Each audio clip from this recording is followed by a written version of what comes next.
Boa noite, Sensei. Boa noite, tudo bem? Boa Tudo noite a todos. bem? Tudo bem, o senhor? Estou bem, tranquilo, Nossa, quanto tempo, né? é verdade. Não Muito sei nem tempo. dizer quanto tempo, mas tem um tempinho bom. Eu vou te falar quanto tempo. Desde 2004 ou 2005. Tem tempo. Tem tempo, né? Eu fui aluna do Sensei Taigen por mais ou menos 3 anos. E, e é uma honra tê-lo aqui para conversar com a gente. A gente queria conversar sobre resiliência Zen. Primeiro, acho que o senhor podia explicar um pouquinho. Eu vou tirar os comentários. Gente, eu vou só tirar os comentários um pouquinho, porque fica na frente do rosto dele e depois eu abro para a gente fazer perguntas no final. Pronto. Eu queria, sabe, a gente queria escutar um pouquinho do senhor primeiro. O que que é o Zen? Qual a diferença do Zen para as outras tradições budistas? Assim, no que dá para Ok, explicar? antes vamos fazer um poeminha. A gente Bom, sempre faz um poema quando começa uma palestra, quando começa uma conversa do Dharma, que é comum em todos os mosteiros, né? Então vamos lá. ó, O Dharma é comparavelmente profundo, infinitamente sutil. É precioso e raramente encontrado, mesmo em centenas de milhões de anos. A nós agora é facultado vê-lo, ouvi-lo e compreendê-lo, que possamos completamente clarificar o verdadeiro significado dos ensinamentos do Tathagata. É. A diferença primeiro, vou falar uma outra coisinha aqui, né? Nós estamos numa data muito auspiciosa, muito interessante, onde se comemora o Vesak. sim. Vesak ele é comemorado em todos os países do mundo porque se homenageia o nascimento, o despertar e o falecimento ou parinirvana do Buda histórico, que é o Buda Shakyamuni. Muito bem. Naquela época, naturalmente, nós estamos falando em 2640 e poucos anos atrás, não tinha calendário, ninguém tinha relógio, então se media o tempo pelas luas, né? Então, comemora-se na lua cheia de maio, que dizem os estudiosos, que não eu, que é uma das luas mais fortes, maiores, importantes. Né? Então, inclusive, foi criado o chamado Buddha Day, né? Que é o dia do Buda, que foi exatamente ontem. Então, Hum. antes de ontem e hoje, dependendo do país, é comemorado o dia. Grandes eventos, grandes festividades, se faz um recolhimento muito grande. Eu mesmo de manhã eu já fiz 1 hora de meditação e a gente recita os sutras. É uma data muito importante. Bom, voltando à sua pergunta Que inicial, que bom, era que qual bom que nós seria. que bom que a Marcamos gente uma data excelente. é, Uma data. A diferença entre o budismo zen budismo e o budismo tradicional, ele tem que recuar um pouquinho no tempo e no espaço, né? E a gente vai ter que entrar no mérito da resiliência, né? Não tem jeito. é isso que a gente Quando quer. o Buda, quando o Buda começou, ele era um príncipe abastado, tinha 3 castelos, vivia muito bem, tinha tudo que hoje em dia alguém poderia querer.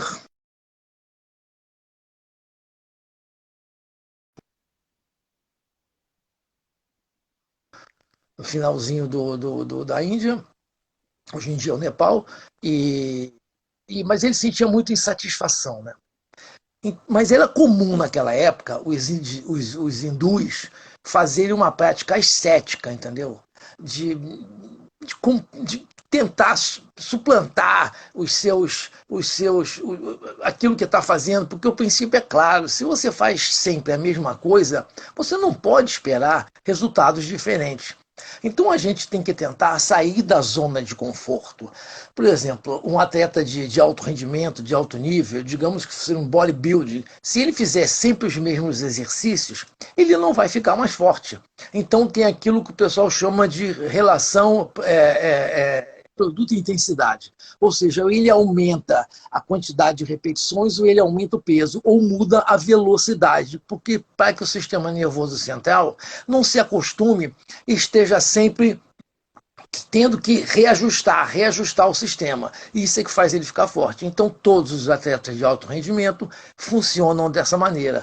E não seria diferente para um religioso, para qualquer coisa. Se você faz sempre a mesma coisa, faz aquela coisa simplesinha, direitinha tal, você vai ficar uma boa pessoa, vai ficar um cara bacana, vai ficar um cara educado, mas você não vai despertar.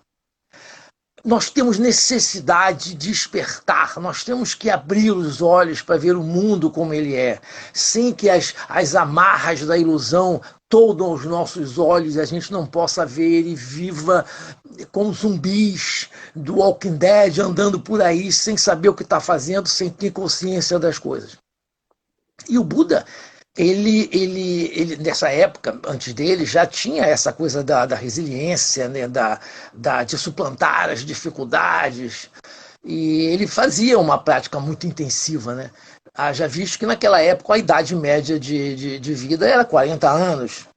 O Buda chegou aos 80, é quase um milagre. Hoje em dia, chegar aos 80, a gente está no limite. Né? Então, ele chegar aos 80 é quase um milagre. Entendeu? Então ele exigia que os seus alunos, seus discípulos, tivessem uma prática muito dura. Só para ter uma ideia, rapidamente aqui citando alguns exemplos, as pessoas não podiam comer depois do meio-dia. Só podiam se alimentar até o meio-dia. Então comiam de manhã, bem cedo, e comiam antes do meio-dia, e depois do meio-dia não comiam, não se alimentavam mais. Então era muito comum, o cara acordava normalmente às 4 horas da manhã, às 4h30 começava a fazer meditação, e isso ia até às 7 horas da manhã, aonde eles saíam em mendicância, eles eram demandantes, eram pessoas que abdicavam de todos os prazeres, todos os luxos, todas as sensações, né, corporais, mentais, para atingir a iluminação rapidamente, porque ele não tinha muito tempo. Então ele saía em mendicância pela cidade, pegava com a comida de volta, comia e depois do almoço não comia mais. Ele entrava num processo de meditação e assistindo às palestras até o outro dia. Isso ia até às 10 horas da noite. Então era uma coisa muito difícil, era muito austero, era muito complicado, era muito duro. E o budismo então foi crescendo. O Buda veio a falecer, tem um sutra muito interessante que chama-se Mahaparinirvana Sutta, que ele relata com uma grande riqueza de detalhes os últimos momentos da vida do Buda Shakyamuni, que é o Buda histórico. Muito bem. Então o budismo foi se desenvolvendo, ele saiu da Índia e foi evoluindo através da Rota da Seda, através de outros meios e outras maneiras, e acabou chegando na China. Chegando na China, ele se desenvolveu muito. Só que os chineses não gostaram muito, não era uma prática deles, eles não achavam muito interessante a pessoa ser um mendicante. Entendeu? A pessoa só ter 2 mudas de roupa, não trabalhar, não plantar, não colher, e ir de casa em casa pedindo comida e se dedicar ao seu autoaperfeiçoamento. Eles achavam isso, sabe, não fazia parte da sociedade. Muito bem. Então eles fizeram o seguinte, vamos começar a ser, até porque na China não tinha essa prática de doar comida como tinha na Índia. Então nós temos que ser autossuficientes para que a gente possa sobreviver. Então começaram a criar sistemas de plantio, etc, etc, etc. Tal. Aí perceberam que os monges tinham que trabalhar demais na colheita, etc. Tal. Chegavam à noite, eles estavam muito cansados e tendo o que a gente chama de teto preto, começavam a passar mal, ia desmaiar de fraqueza tal. Porque então, estavam sem comer? Sem comer, comiam só aquilo que davam, não se escolhia comida. O que o pessoal dava, botava numa cambuca muito grande chamada Oryoku, chamada tigela do Buda, as pessoas iam botando tudo quanto é comida aí que quisesse, ele misturava aquilo tudo e comia. Então ia coisa doce com coisa molhada, com coisa azeda, tinha que comer tudo. Então não tinha uma alimentação balanceada, organizada, sistematizada. Então ficava difícil. Então eles criaram o quê? Uma alimentação que eles deram o nome de remédio. Não é uma alimentação, é só um remédio para que a gente possa suportar as agruras do trabalho braçal. Então, normalmente era uma sopa, era um creme, era alguma coisa assim bem diluída, só para dar um alimento. Então, na China, o budismo era, a China era muito influenciada pelo taoísmo e confucionismo, né?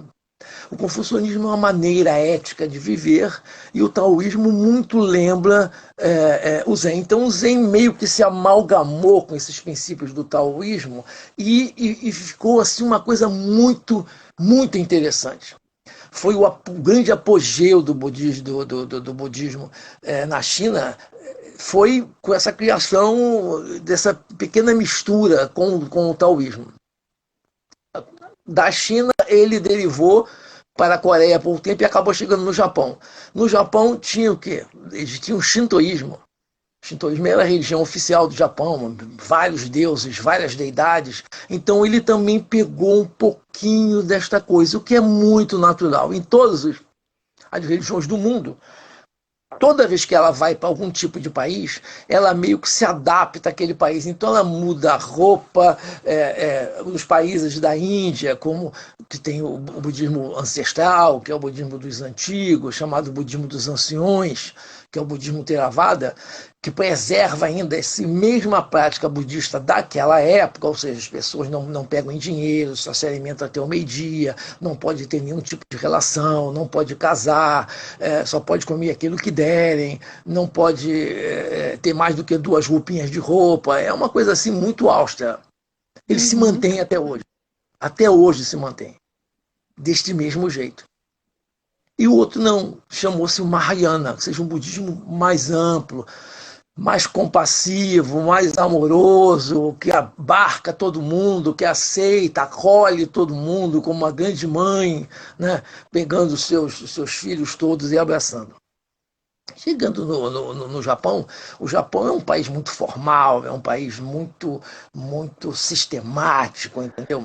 Então, o budismo começou a pegar aquele princípio da elegância japonesa, entendeu? Da maneira de ser japonesa, daquela formalidade de cumprimentar. Então, você vê uma prática zen budista, ela é extremamente formal. Senta-se todo mundo do mesmo jeito, entra-se todo mundo com a mesma perna, usa-se todas as posições de mãos iguais, reza-se todo mundo igual, é tudo muito certinho, muito organizadinho. E isso é muito interessante. Por quê? Porque nós não somos iguais, nós somos semelhantes. A verdadeira igualdade, já dizia o axioma, né, consiste em quinhoar desigualmente as pessoas, na medida que as pessoas não são iguais. Quem tem filhos sabe muito bem disso. Né? Se você tiver 3 filhos, um não é igual ao outro. Então, se você tratar exatamente igual cada um deles, você não está sendo correto. Você tem que dar um estuda bem. Você manda ele estudar. Quando o outro não estuda, você tem que mandar o outro estudar. Então, essa coisa do budismo ter ido para todos esses países e meio que se misturado ao pensamento local foi muito interessante, porque ele serve para todo mundo. Sim. Apesar disso, de ter mudado a roupa, de ter mudado uma maneira, de ter mudado uma cerimônia, uma liturgia, eles se fundamentam nos mesmos princípios. A essência, ou seja, o pilar principal do budismo continua existindo em todas as manifestações, ordens e tradições budistas. Uhum. Então, o budismo zen é mais ou menos isso, seria a maneira japonesa de entender os ensinamentos do Shakyamuni Buda. E eu gosto muito. Eu também gostei muito. Assim, eu não conheço muito das outras tradições e conheço bem pouco do Zen, que foi o que eu aprendi no tempo que estive com o senhor. Foram mais ou menos 3 anos que a gente ficou juntos. Mas a impressão que passa que o Zen, diante dessa formalidade toda e dessa dessa uniformidade que a gente vê, né, nos rituais e tudo mais, me parece que o Zen é o mais simples deles e, portanto, o mais difícil de praticar. Faz sentido isso? Faz e não faz. Na Ah, verdade, não é essa é uma bem o mais simples. resposta Zen, né? É, é. Ele não é exatamente o mais simples. O mais simples seria o budismo original, que é o budismo dos anciões, o budismo Theravada, porque ele se fundamenta exatamente nos ensinamentos do Buda sem nenhuma interferência. Só Aham, que eu considero ele, para a sociedade atual, muito austero, aham, muito duro demais. E ele dá uma ênfase à prática monástica, ou seja, a pessoa, para ser um bom praticante, ele tem que ser um monge, ele tem que cortar relações com a família, ele tem que largar tudo, abandonar tudo, tirar tudo e ir morar dentro do mosteiro e fazer só aquilo. sim, Então você vê, aí uma prática, eles fazem um retiro, por exemplo, e tem 20 pessoas, é um sucesso total. Não tem 20 pessoas, uma prática no Zen dá 100, 150, 120. Você tem, em cada estado do Brasil, você tem um monastério, você tem um templo lotado. Você vê a Monja Coen, por exemplo, aí, que ela é a nossa popstar, né?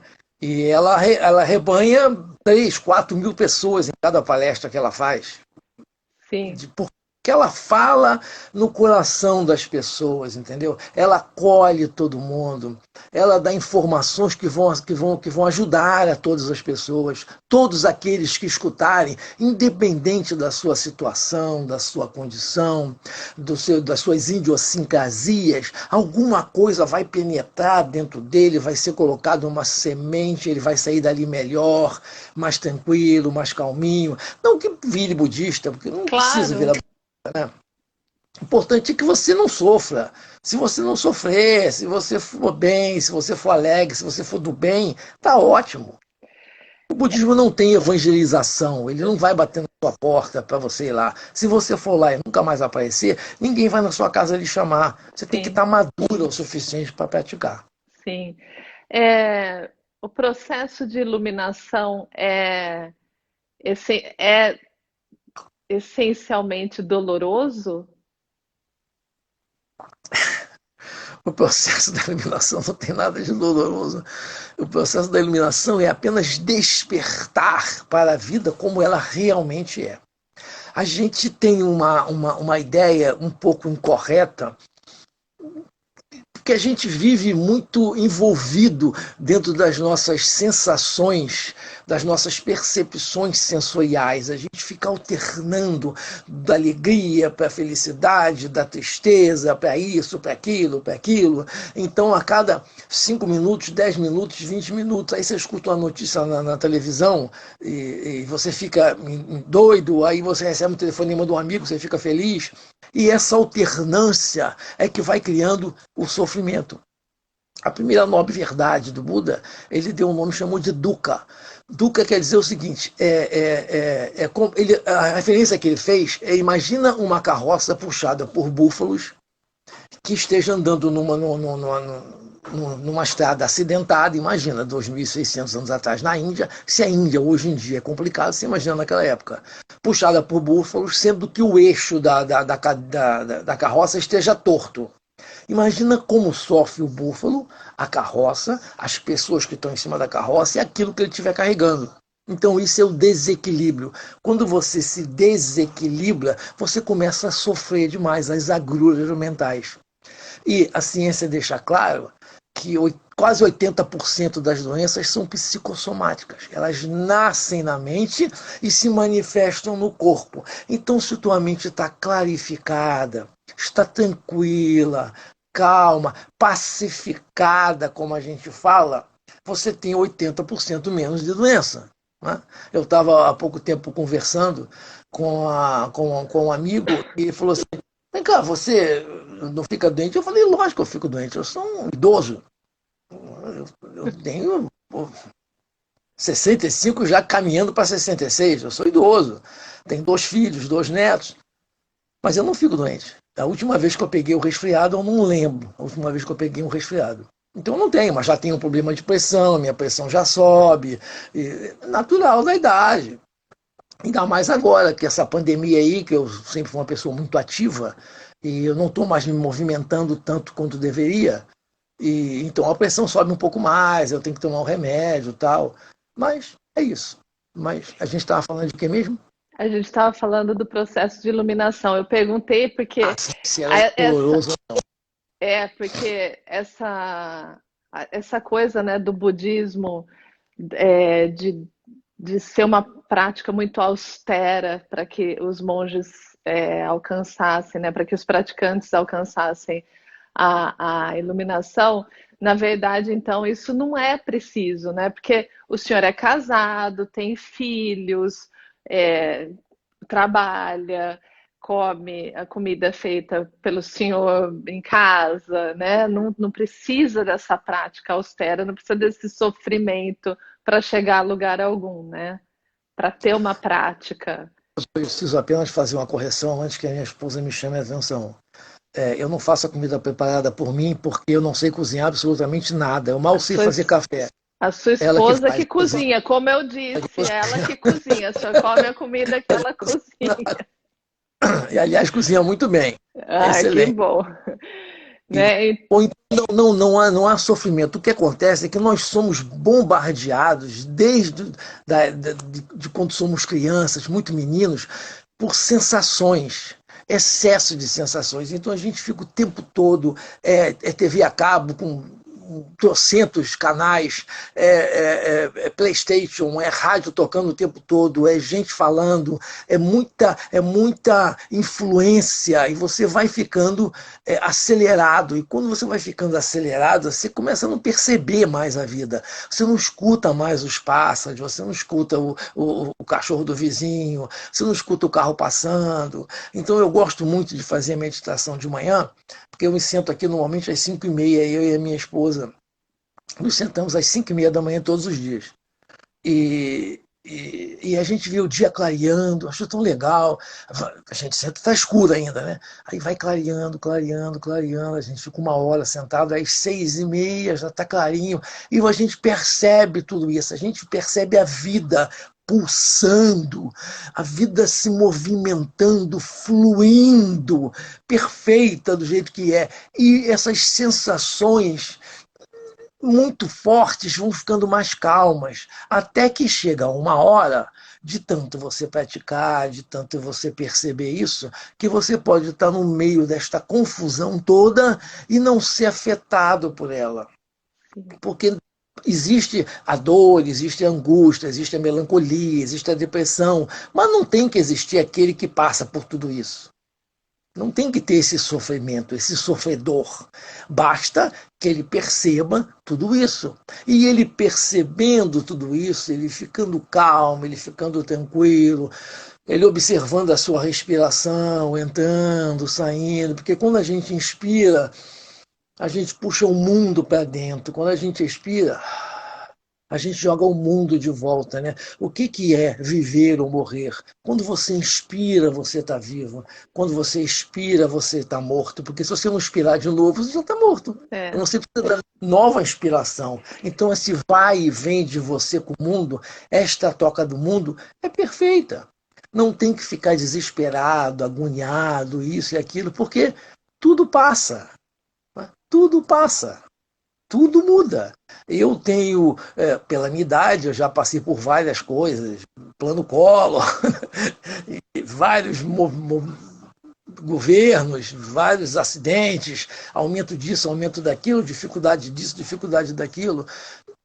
E a gente, quando percebe o que o Buda dizia que a primeira coisa que caracteriza a existência é a impermanência, é a gente perceber, mas não é só perceber, é você entender que tudo muda o tempo todo, que tudo se modifica, tudo se adapta, tudo se molda. o tempo todo, através de causas e condições. Isso gera aquilo, que gera aquilo, que gera aquilo, e assim sucessivamente. Essa é a primeira característica da existência. Mas não tem só que entender. Você tem que entender que isso existe, você tem que compreender como essa dinâmica toda funciona, que o pessoal chama rede de Indra, né? Ou seja, tudo conectado com tudo e com todos, tudo e todos interdependentes. Mas você tem que realizar isso dentro da tua vida. Porque se você não realizar, fica uma coisa de almanaque, fica uma coisa de teórico. É como aquele sujeito que vai no restaurante, pede um menu, o cardápio, pede a comida, quando vem a comida ele paga a conta e vai embora. Ele não aproveita. Então você tem que aproveitar, para você aproveitar, você tem que realizar dentro de você. Você tem que conseguir produzir isso na sua própria vida. E isso é que faz você perder o sofrimento, ser mais feliz. E quando você desperta, é você perceber tudo isso, é simples. Todos nós temos o que a gente chama de a natureza de Buda dentro da gente, ou seja, a possibilidade do despertar. Nós temos dentro de nós, de todos os seres, a possibilidade da iluminação. Agora, você tem que procurar ela, você tem que mergulhar para dentro de você. E não adianta que não vem de fora para dentro, só vem de dentro para fora. É dentro de você que você vai achar ela, não é fora. E o caminho para isso é o zazen?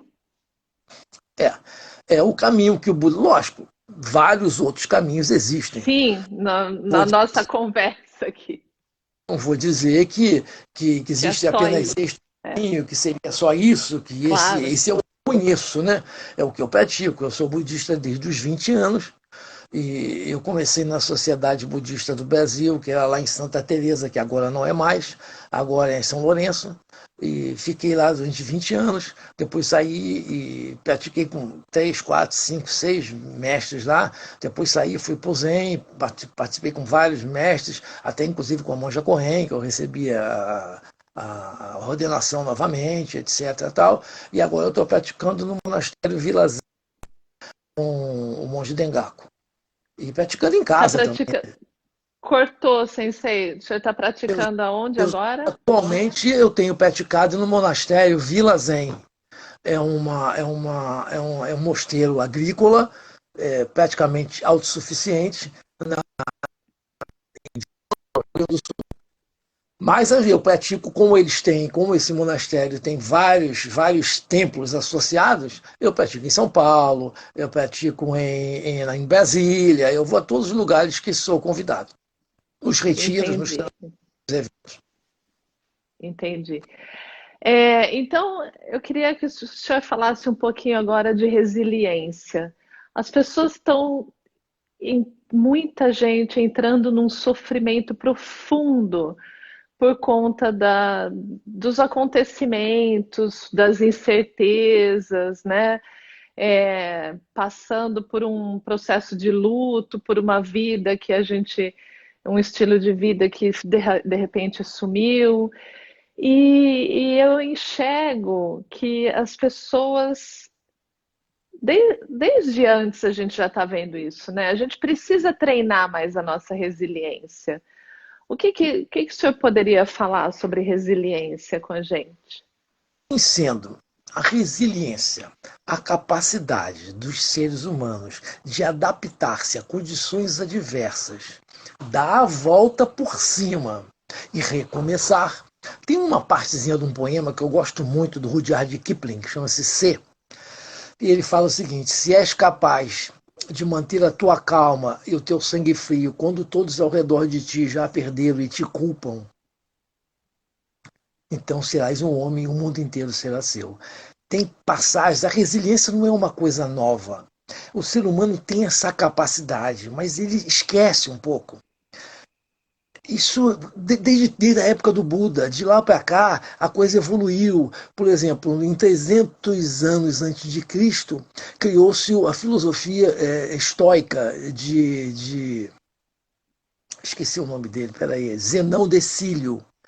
Então Zenão Decílio criou a filosofia do estoicismo, que é chamado os estoicos, que era a maneira que a pessoa tem de ter uma vida virtuosa e de valores e resistir a tudo.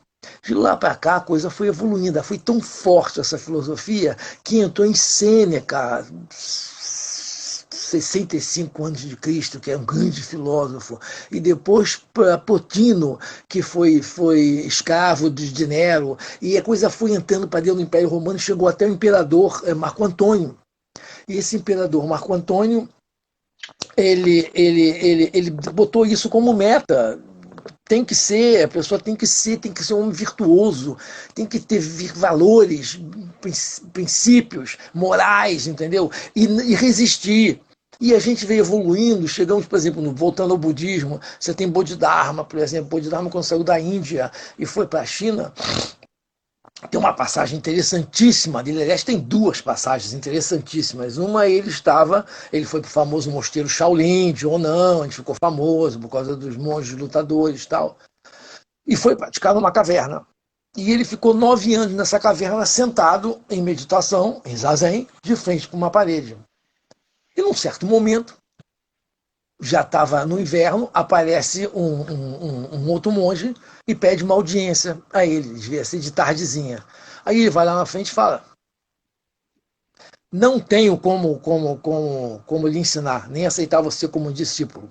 Porque uma pessoa, para ser meu discípulo, para ser meu aluno, tem que suportar o insuportável e resistir o irresistível. E eu não vejo em você força de vontade suficiente para isso. Você apenas quer mais do mesmo.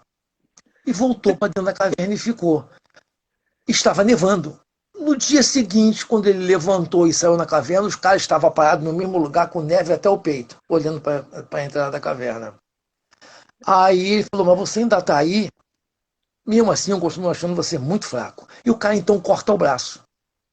Lógico, ele não cortou o braço Claro. fisicamente. Se Sim, cortar o braço, cortar aquelas últimas amarras que o sim. prende, entendeu? Aí ele fala: então eu acho que você tem garrafa para vender. Eu acho que você, como diz no popular, né? Vai Acho que dar um você então caldo. vai dar um caldo bom. Qual é o seu problema? Então, esse monge que chamava Conway-Joe vira para ele e fala o seguinte: eu não consigo pacificar a minha mente, por mais que eu me esforce. E Bodhidharma, no Japão chama Bodai Daruma, que é o primeiro ancestral chinês, 28º ancestral do budismo, em geral, vira para ele e fala assim: mas se você me disser onde está a sua mente, eu a pacifico. Aí deu aquele estalo no cara e falou assim: mas eu não encontro a minha mente. Ele falou: então ela está pacificada. É lógico que uma pessoa comum, não seja um praticante, Maravilhoso. não entende isso direito. Mas o que ele dizia? Que a sua mente não pode ser encontrada, porque a mente não é fixa, ela é fluida. Então, como é que você pretende pacificar, acalmar uma coisa que é fluido, está o tempo todo em movimento e se adaptando através de causas e condições? Aí o cara entendeu e ficou perfeitamente iluminado. Uma outra passagem, nós temos tempo, né? Temo, temo. Uma outra passagem que é interessantíssima do Bodhidharma é quando ele saiu da China, da Índia e foi para a China. Ele demorou 3 anos para chegar lá. Chegou lá, já estava falando até chinês, né? 3 anos, foi de navio, imagina. E então o imperador lá, onde ele aportou, já ficou fazendo, que o grande monge, né? Chamado monge da cara preta, porque ele era de cor escura. Na Índia você tem gente clara e gente escura, dependendo da localidade. É. Ele chegou lá e foi convidado a ter uma entrevista com o imperador e tal. E ele foi, todo formal, aquele monge padrão, monge zen padrão, né, cara? Perfeito e completamente iluminado.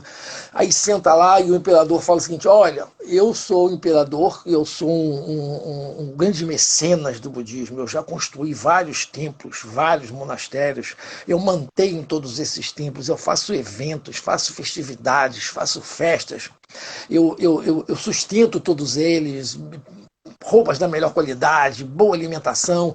Qual o mérito que eu recebi com tudo isso? E o Bodhidharma falou: nenhum mérito. Ele fala assim: mas se eu fiz tudo isso e não tenho mérito nenhum, ele falou, não. Então, se essa não é a essência do budismo, qual é a essência do budismo? Ele falou, um vasto e sagrado vazio. Ele falou, como assim? Tudo vazio? Ele falou, é. Então, eu estou falando com quem? Aí o Bodhisattva falou, eu não tenho a menor ideia com quem você está falando. Então sai do meu palácio e vai embora. Ele foi embora.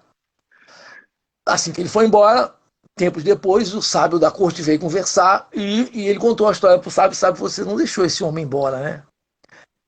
Cara, que autoridade, que homem sábio, que isso, aquilo. O cara falou, mas como assim? O cara não sabe nem quem ele é. Falou, não, amigo, você entenda.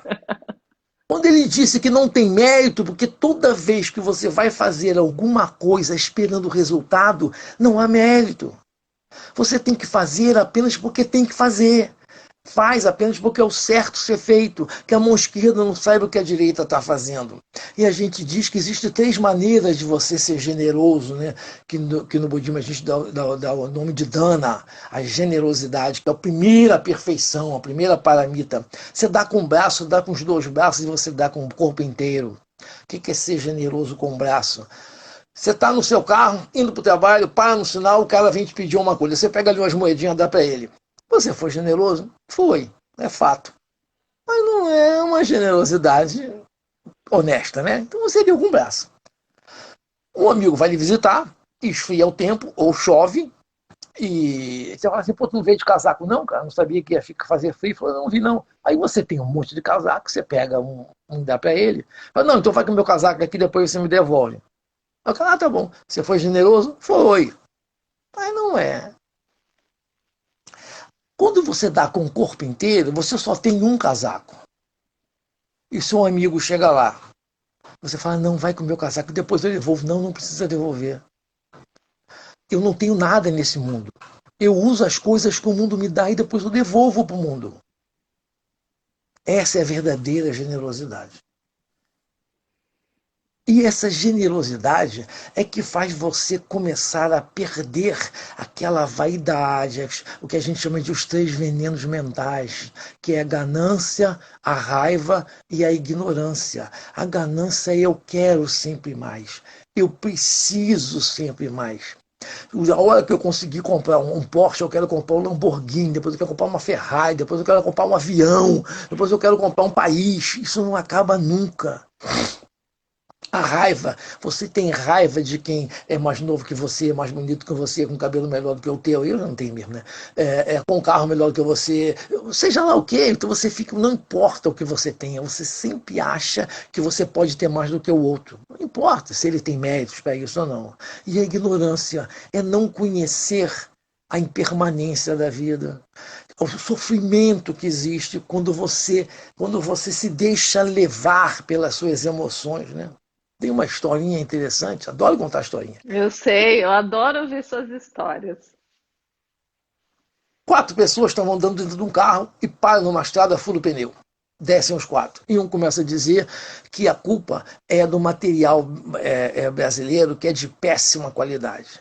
E ficou esculhambando a indústria brasileira, é de péssima qualidade, não tem controle, não tem nada, as pessoas fazem o que quer, o pneu arrebenta qualquer coisa. E o outro, não é só a indústria nacional. As estradas que são péssimas, por quê? Porque os governantes roubam, são corruptos e etc. E o quarto estava dizendo, não, mas tudo isso a culpa é de quem?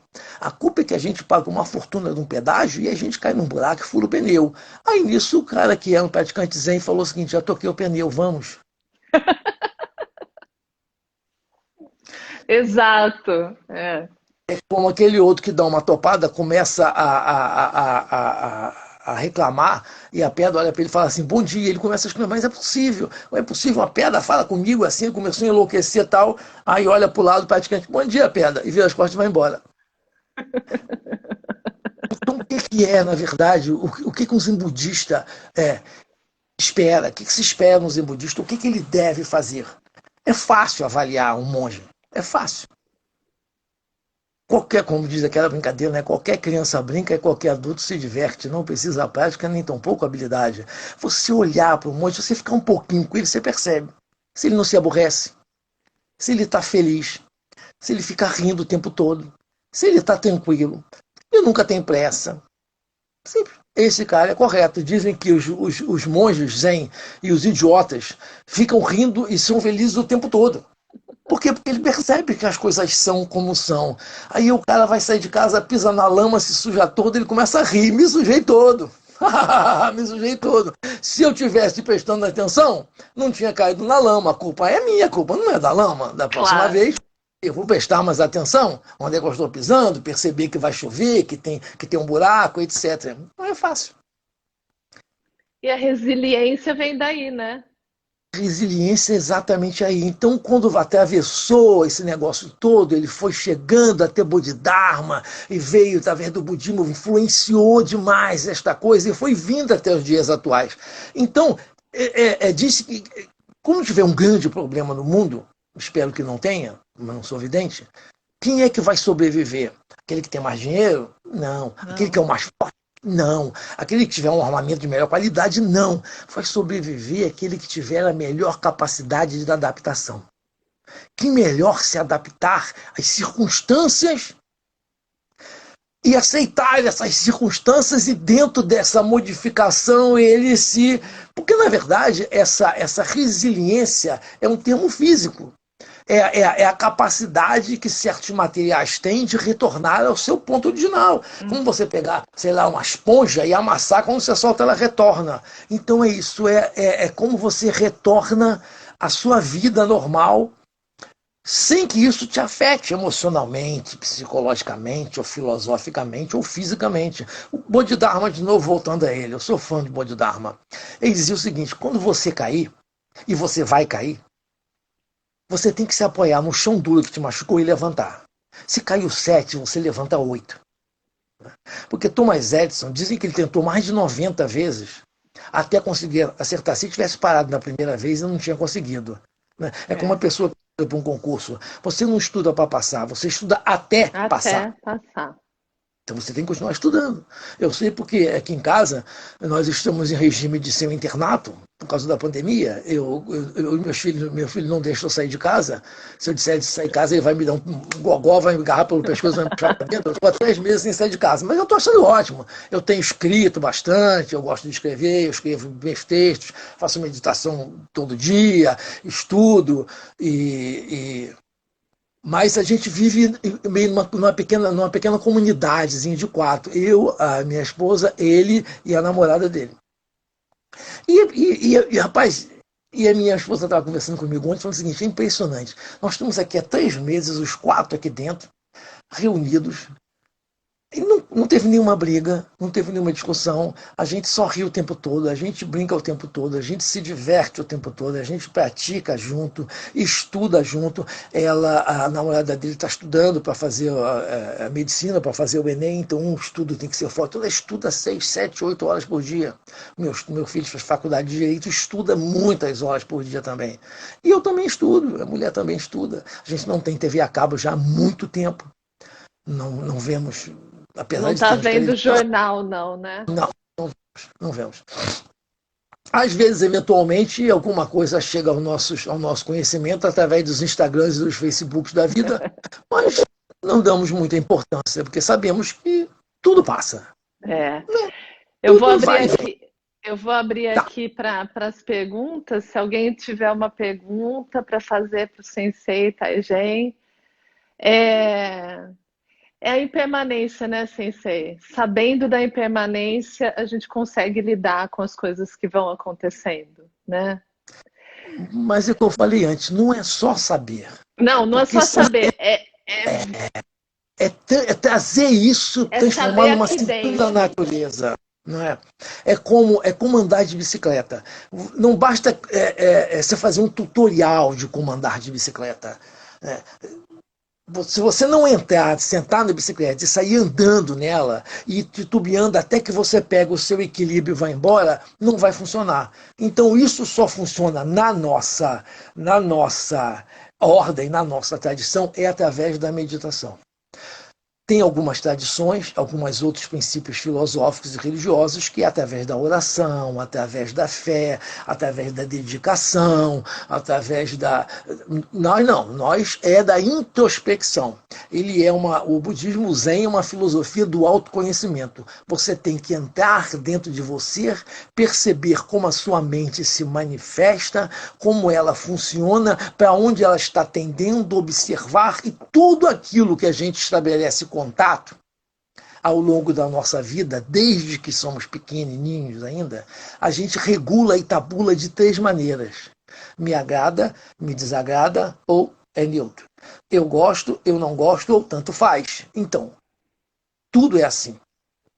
Quando você começa a realizar essa impermanência, você percebe que as coisas são apenas as coisas. Não tem uma razão. Não choveu porque você lavou teu carro, sabe aquelas coisas? Sim. Não choveu porque você está de roupa branca. É. Você não é tão importante assim, para. Né? Nós não somos tão importantes assim, né? E porque são.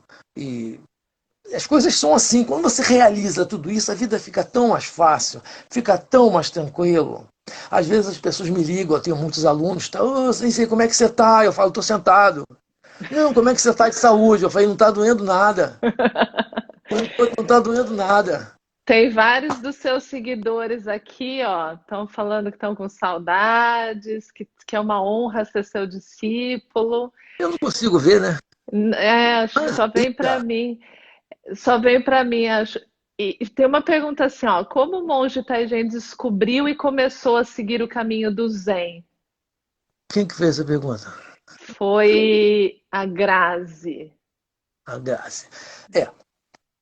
Como eu dizia antes, tudo Ó, nada peraí, se cria. Sensei, só um segundinho. Vamos combinar uma coisa. Se cair, a gente volta, tá?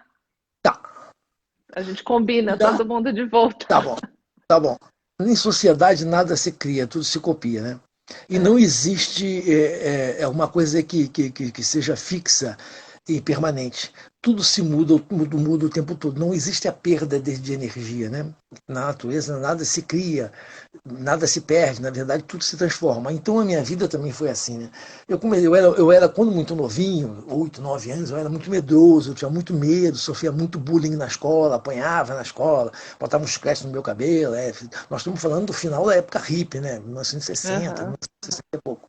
Aí meu pai falou, olha, você tem que começar a se defender, aprender a se defender, tem que praticar uma luta, alguma coisa assim, mais ou menos. Então eu fui praticar karatê. E comecei a praticar karatê, o professor falou para meu pai assim, olha, no primeiro ano não vai mudar nada. No segundo ano, se baterem nele, ele vai bater também. A partir do terceiro ano, nunca mais vai acontecer nada com ele, porque ninguém mais vai bater nele, porque ninguém vai querer mais brigar com ele. Uhum. Isso foi verdade.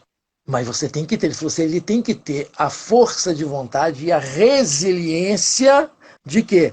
De se conseguir aguentar 3 anos treinando. E naquela época treinava-se todos os dias. Muito bem, meu professor era um japonês, falava mal português, e, e ele, como todo japonês, assim como todo brasileiro, basicamente, é judaico-cristã. Ele vem de uma família judaico-cristã, então ele veio de uma família zen budista.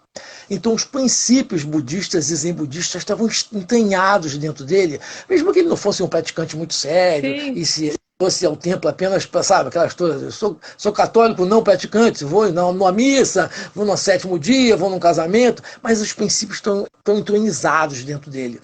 E ele, na conversa comigo, nós éramos relativamente pobres, e eu ia para a academia todos os dias, ficava lá até muito tarde.